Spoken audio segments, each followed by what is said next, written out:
You really can't split Masimola, Mkwanazi, and Kumalo. You can't. Forget about it. So I'm very keen to see the KZN Provincial Commissioner here at court today, because he did say to this nation that there can never be peace between a police officer and a criminal. On which side of that equation are you? Me, I'm on the side of right. I've been there all along.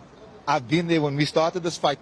I've been there when we started laying these charges. I've been there when they ridiculed us. And now the chickens are coming home to roost.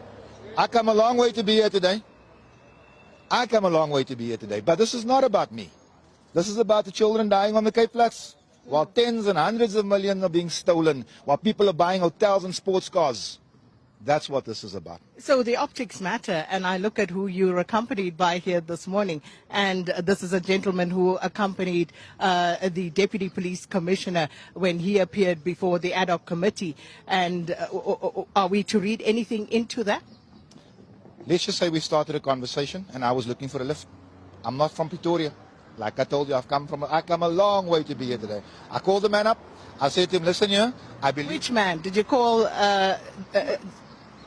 I said to him, I believe you have a bulletproof vehicle. Can I get a ride? Because last time when I was accompanied to the prison by Metro Police, a certain general from KZN tried to have it criminalized. So yeah. So this does not link you in any way to General Sibiya?